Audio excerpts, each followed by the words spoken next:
Good afternoon, students. How are you all? Dear students, I hope you all are fine and your study is going on very well. Dear students, we have already discussed about Rutherford model and we have also discussed about photoelectric effect, Planck quantum theory and electromagnetic theory, Rydberg formula, line spectrum, spectra complete हम discuss कर चुके हैं. Today we are going to start drawbacks of Rutherford model.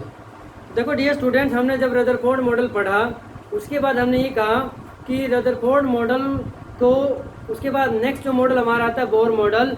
Bohr model को पढ़ने से पहले हमने क्या पढ़ा था? Developments leading to Bohr model. कुछ डेवलपमेंट्स हुई उसके बाद बोर मॉडल आया. तो डेवलपमेंट्स में क्या क्या पॉइंट थे उसमें हमारा जो भी प्लैंक क्वांटम थ्योरी है, उसके बाद हमारा जो रदरफोर्ड मॉडल की जो लिमिटेशंस है उनको बताने के लिए लाइन स्पेक्ट्रा है, ये हम ऑलरेडी डिस्कस कर चुके हैं. फर्स्ट जो लिमिटेशन है, ड्रॉबैक है रदरफोर्ड मॉडल की, दैट इज इनएबिलिटी टू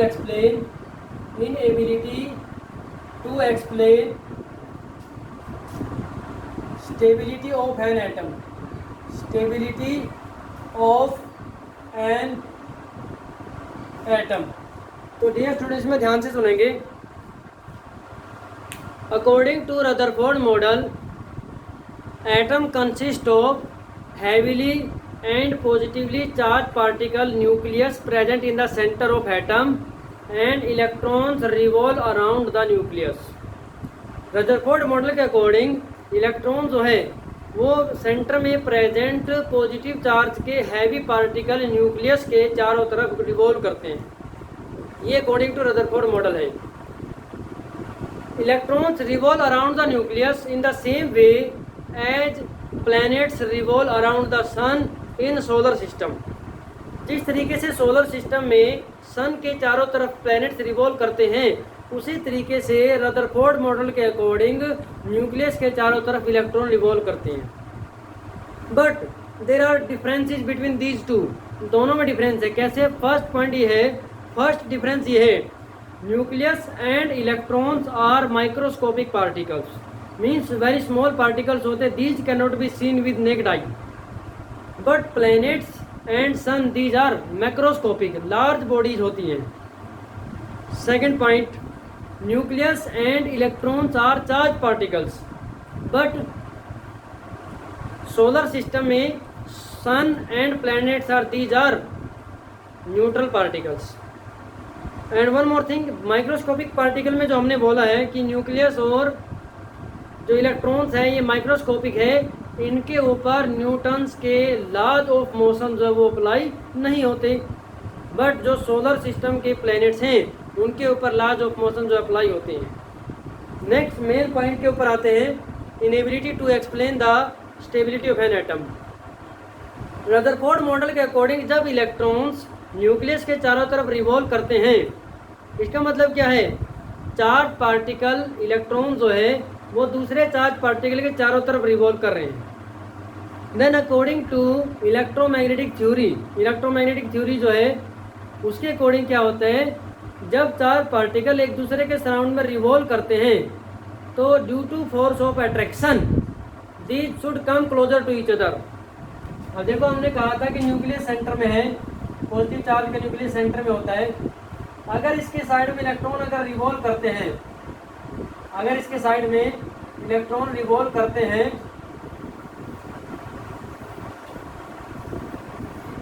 मान लो इलेक्ट्रॉन यहाँ पर है, इलेक्ट्रॉन रिवॉल्व करते हैं तो ये भी चार्ज पार्टिकल है, ये भी चार्ज पार्टिकल है, तो दोनों के बीच में अट्रैक्शन होने से charge particle should come closer to each other. Electron, इनकी एनर्जी डिक्रीज होती रहनी चाहिए और इलेक्ट्रॉन जो है ये कहाँ एंटर कर जाने चाहिए? न्यूक्लियस के साथ स्ट्राइक कर जाने चाहिए, कोलाइड कर जाने चाहिए.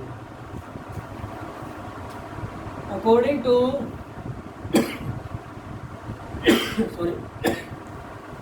according to Rutherford model,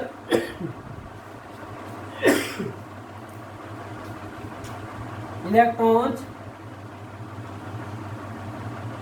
charged particles revolve around nucleus,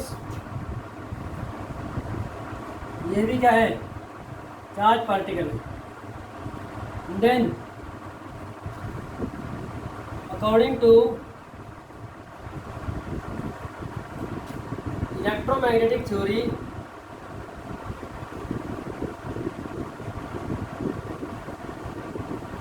when charged particles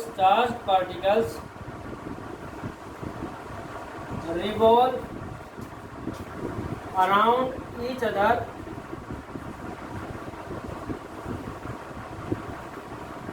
they must lose their energy and hence electron should come closer to nucleus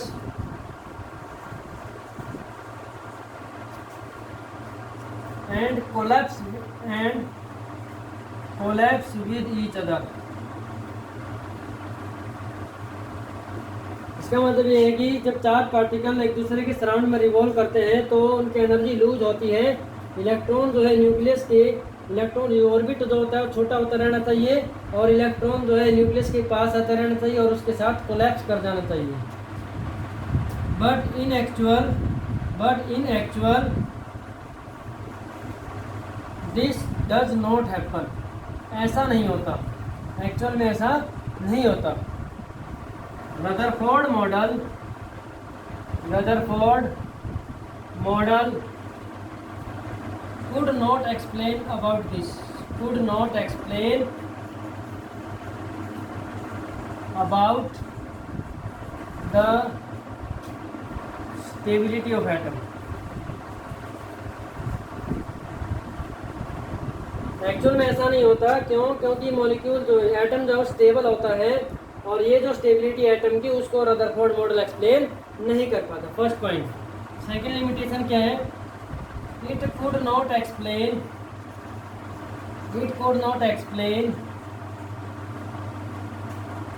line spectrum of atoms। Hydrogen atom के case में आपने पढ़ा number of lines बनती है, तो उसके बारे में भी जो है लाइन स्पेक्ट्रम क्यों बनता है इसके बारे में भी एक्सप्लेन नहीं कर पाया। Third, it could not explain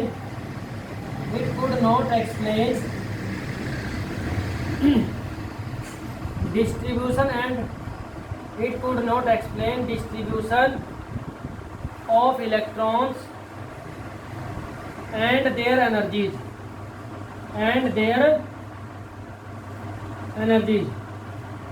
atom के अंदर इलेक्ट्रॉन्स का डिस्ट्रीब्यूशन किस प्रकार होता है, किस टाइप से होता है और उनकी एनर्जीज क्या होती है, उनकी एनर्जीज किस तरीके से डिस्ट्रीब्यूटेड होती है, उसके बारे में भी रदरफोर्ड मॉडल एक्सप्लेन नहीं कर पाया। So dear students, next we are going to study Bohr model of an atom. Bohr model of an atom Niels Bohr, name of the scientist who gave this model and discovered this model in 1913. Main postulates of Bohr model are as follows. An atom consists of a small, heavy, positively charged nucleus in the center, and electrons revolve around it in circular orbits. Main postulate जो Bohr model का वो क्या है? An atom consists of small, heavy, positively charged nucleus in center. Atom के centre में small, heavy और positive charge का nucleus होता है और इलेक्ट्रॉन्स उसके अराउंड रिवॉल्व करते हैं in circular orbits, like a first orbit, second orbit, third orbit. तो इस तरीके से बोर मॉडल के अकॉर्डिंग फर्स्ट पॉइंट में क्या है कि एटम के सेंटर में एक हैवी और पॉजिटिव चार्ज का न्यूक्लियस होता है और इलेक्ट्रॉन उसके चारों तरफ सर्कुलर पाथ में ऑर्बिट में रिवॉल्व करते हैं।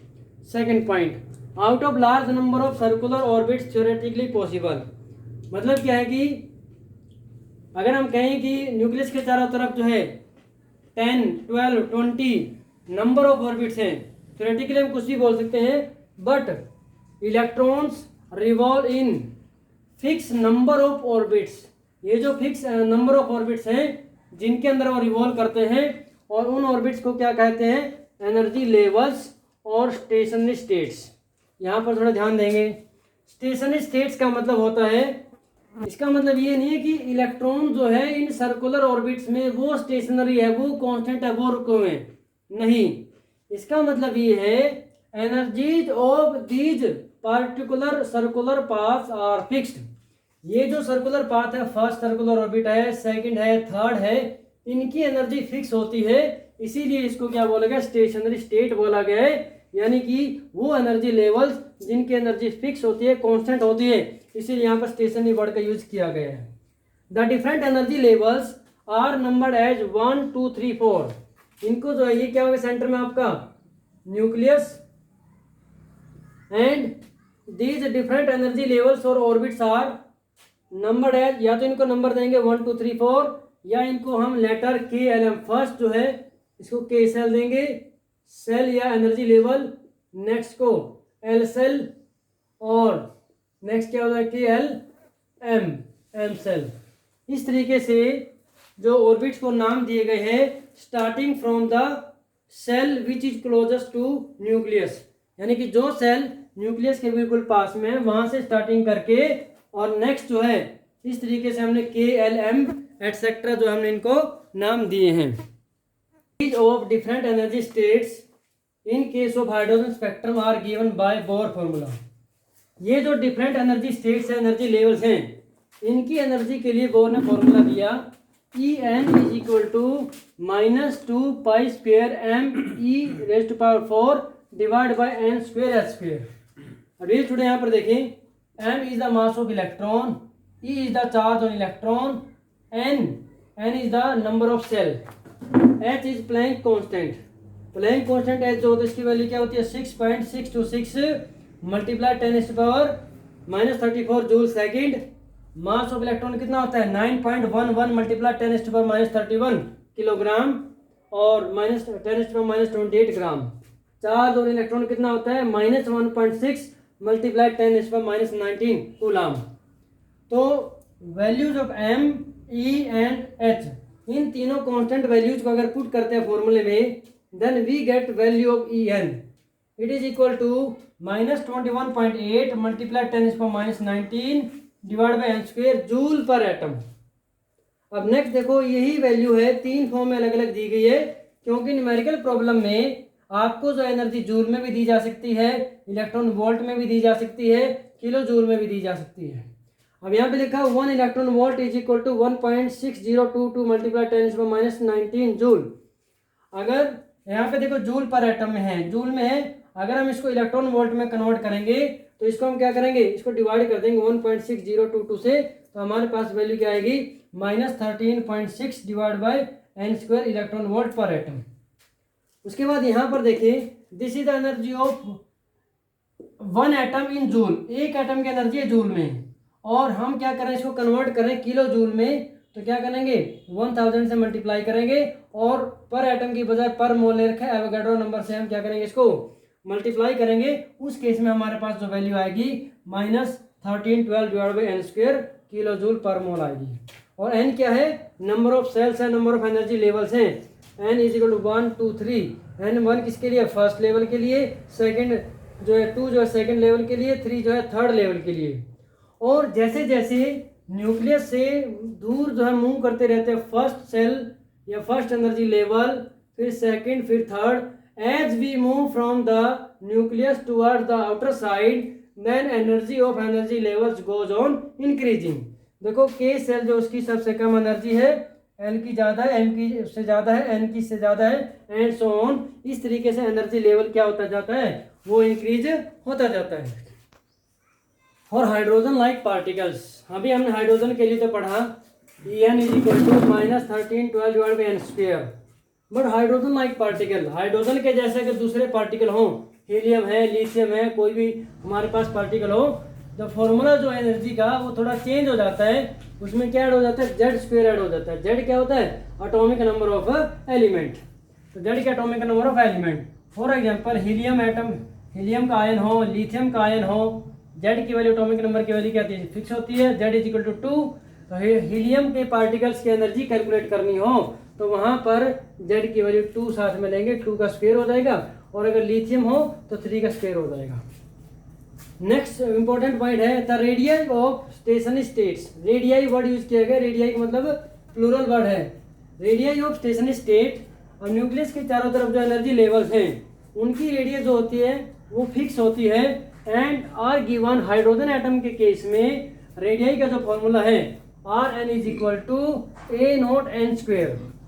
आर एन क्या है, एन क्या है यहाँ पर, नंबर ऑफ ऑर्बिट्स या shells, a naught n square. A naught क्या है, ए नॉट क्या है, radii of first energy state, first stationary state और न्यूक्लियस के सेंटर के बीच की जो डिस्टेंस है, this is a not and this value of A not is fix.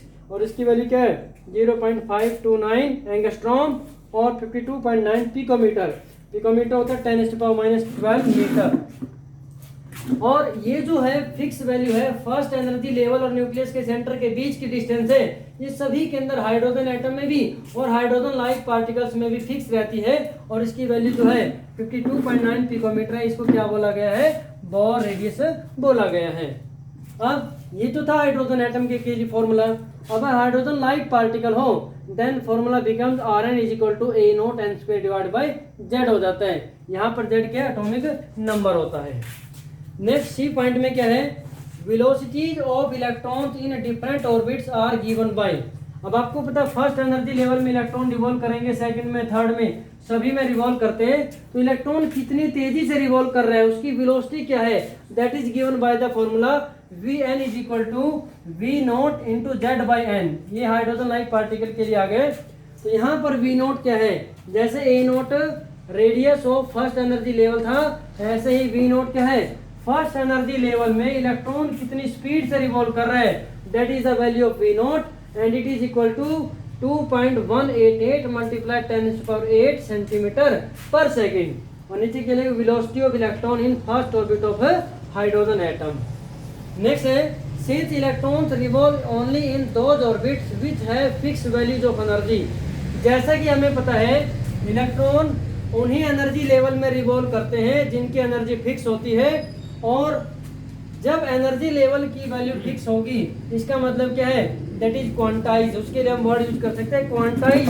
क्यों, because this value of energy for a particular energy level does not change, वो change नहीं होती।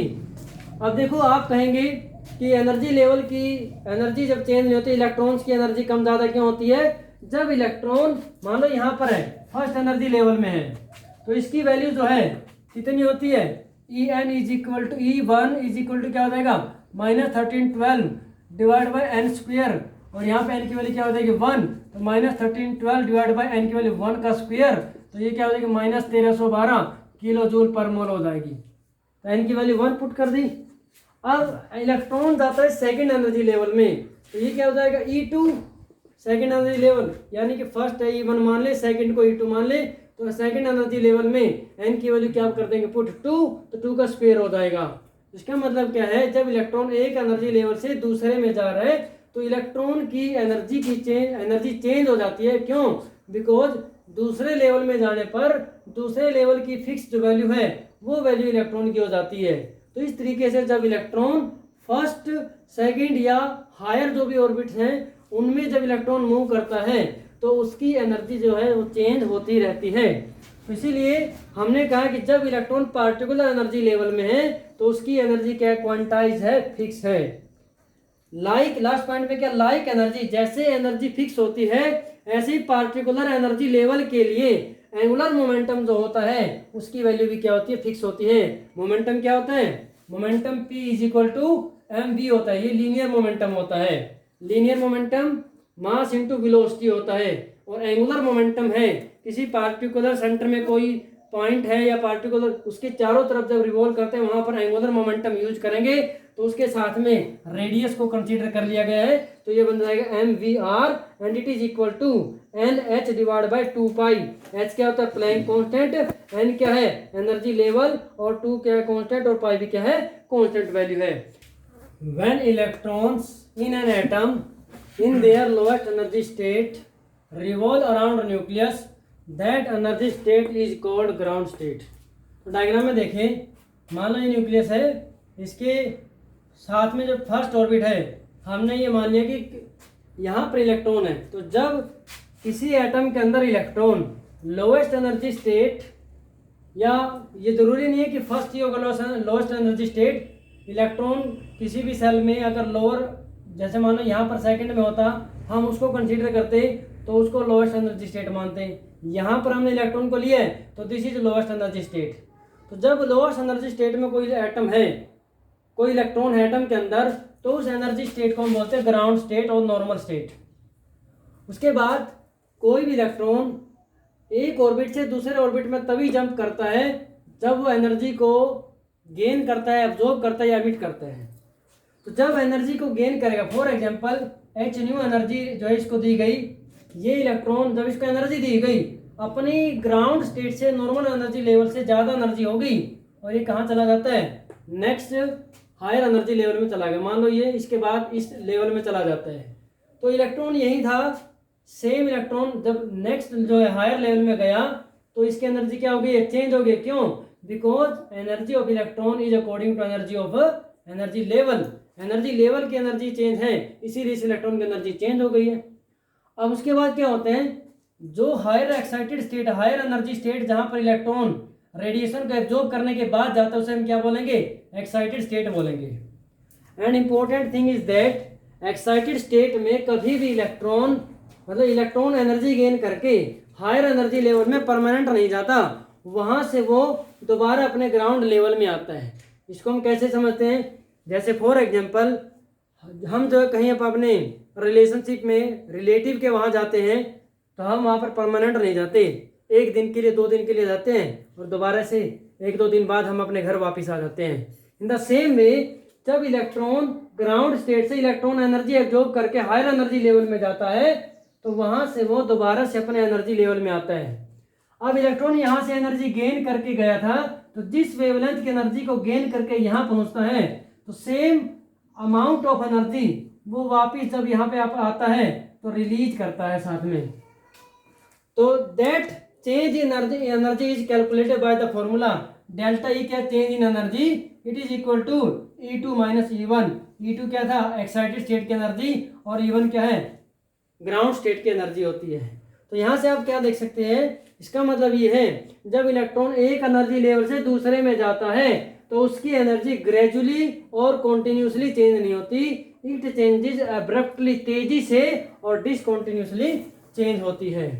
अब हम बात करते हैं कि इलेक्ट्रॉन की जो एनर्जी डेल्टा ई की जो वैल्यू है, अब ये क्या होती है? Negative E, delta E is equal to negative. यानी कि जब energy electron higher excited state से लोअर में आता है एनर्जी रिलीज होती है, और रिलीज ऑफ एनर्जी जब होगा वहां पर नेगेटिव साइन से दिखाया जाता है। इसका मतलब क्या? डेल्टा ई की वैल्यू क्या होती है? नेगेटिव होती है when electron comes from excited state to ground state. I hope this is clear about the Bohr model. Thank you and have a nice day.